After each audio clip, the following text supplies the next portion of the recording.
Hoje estamos aqui para crítica com spoilers de Aquaman, né? Aquaboy. Olha só que a gente assistiu. A gente já lançou a crítica sem spoilers que tá aqui, né? Se você quiser conferir, não sei. Mas e aí? Será que o filme é bom ou não? Se a gente gostou ou não? A gente vai dizer aqui, mas antes já vai deixando aquele like transudo aqui embaixo. Se inscreve no canal e vem com a gente, porque hoje tem Aquaboy.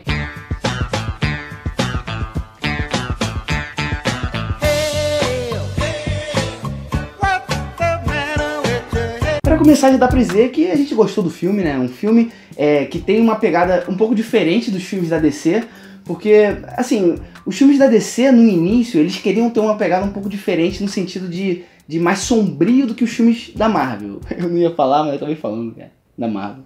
Só que agora eles estão numa pegada mais solta, assim. Eles não estão querendo se igualar aos filmes da Marvel, por exemplo, mas também estão numa pegada diferente dos próprios filmes deles. E eles trazem elementos maravilhosos aqui de James Wan, né, o diretor do filme, elementos terrorísticos, vamos dizer assim, né, com vários sustos. Inclusive a Annabelle aparece, né, Juntos? Exatamente, a Annabelle aparece num framezinho ali, né, dentro da água. É, porque o filme do James Wan, diretor de Invocação do Mal, né, e a Annabelle é da Warner, então tem toda essa licença aí. Ou seja, podemos criar uma teoria aqui de ser no mesmo universo isso daí, olha só.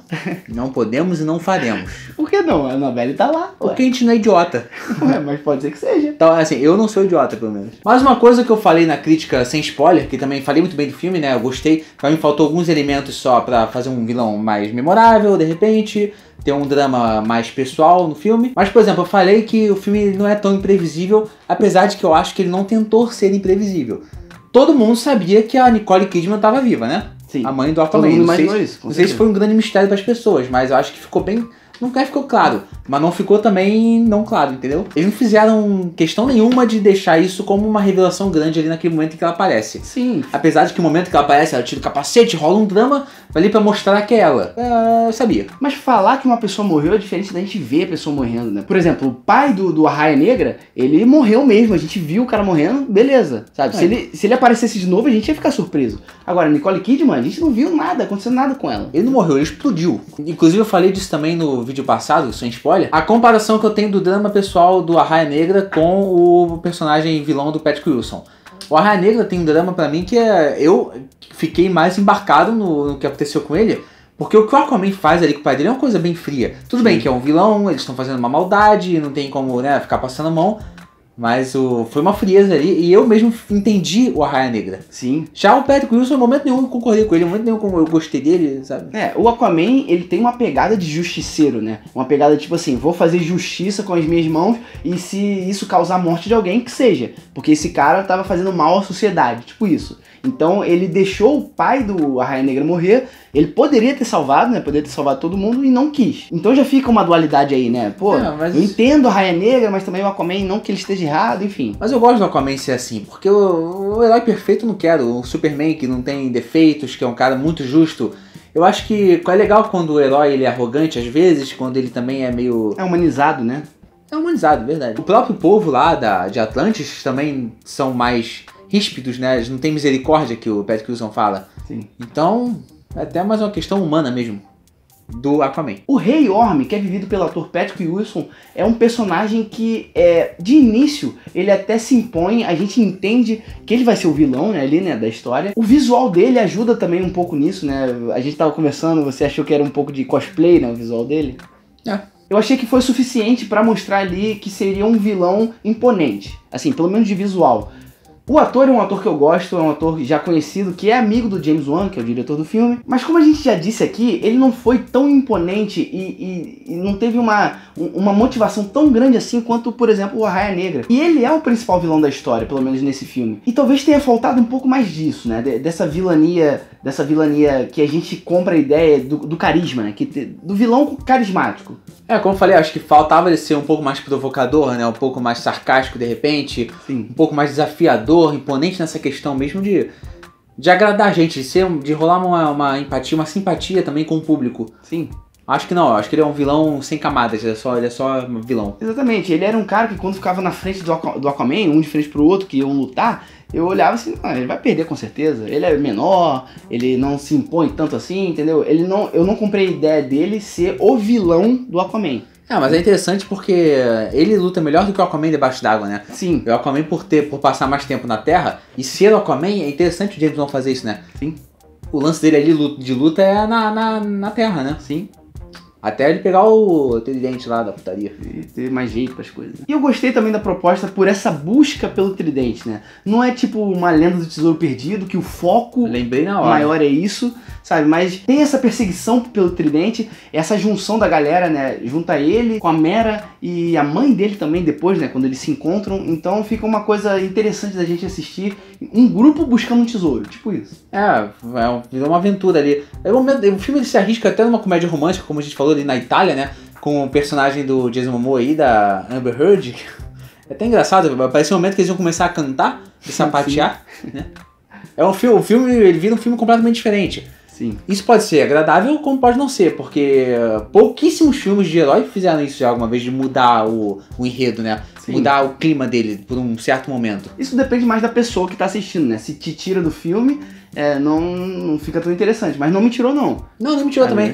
Eu acho só que a química entre Jason Momoa e Amber Heard não é das melhores. Sim. Mas os dois atores têm a sua importância, eles têm o seu carisma individualmente, né? Tanto que gera momentos ali interessantes, como aquele momento que ela precisa da água pra poder ativar o bagulho, e até falar que quer dar uma mijada aí, sei o quê. Isso é uma característica interessante do personagem também do Jason Momoa, né? Do Aquaman. Sim. De ser mais ignorante, né? Sim. E o filme até se arrisca em algumas cenas de comédia interessantes, né? Como ali no início, quando ele tá no bar, né? Vai tirar uma selfie com a galera. A gente achou que o pessoal iria querer brigar com ele, mas na verdade queria selfie. O cara tinha um celular rosa ainda, né? Sim. Ficou muito caricato. Tipo, caricato e clichê mesmo, porque eles vieram todos bravos assim e depois fizeram uma cara diferente. Mas ali foi só pra dizer, olha só, aquela densidade toda, a questão sombria já não tá mais aqui, já é uma outra parada aqui agora. Exatamente, é o que eu disse mais no início. O problema é que as pessoas falam de sombrio e densidade como se fosse um defeito da DC. Sim. Não é. Porque um dos melhores filmes de super-herói da história é muito denso e sombrio, né? Qual é? Cavaleiro das Trevas. Sim, com certeza. É porque assim, a gente não compara normalmente o Cavaleiro das Trevas com esses filmes, que o Cavaleiro das Trevas é muito mais um filme de drama pessoal do que um filme de super-herói, né? É um thriller de investigação. Sim. Mas tem o Batman ali, né? Tem um super-herói, é o filme de super-herói. Interessa. Mas por mais que o filme se aventure assim, em alguns subgêneros, né? Você até achou alguns momentos de terror. Eu não achei terror. Eu achei que tem muitos sustos, né? Porque o James Wan queria botar a carinha dele ali. Sim. E a Annabelle aparecendo. Também as criaturas lá do Fosso. Elas são interessantes, são assustadoras até. Sim, e elementos de terror, nesse caso, não no sentido de eu sentir medo pela estrutura, pela vibe do filme. São os elementos que normalmente tem filmes de terror, como por exemplo jump scare, né? Que são os sustos, que tem pelo menos aí uns 3, 4. Não, tem tempo inteiro.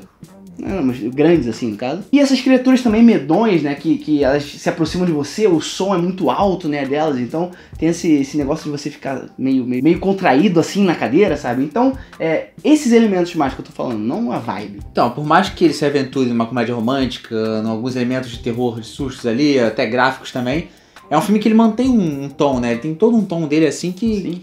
Que é aquele tom, tipo, de Liga da Justiça e Batman vs Superman. Mais Liga da Justiça, né? É um filme que ele tem vários tons. Sim. E eu gosto do filme.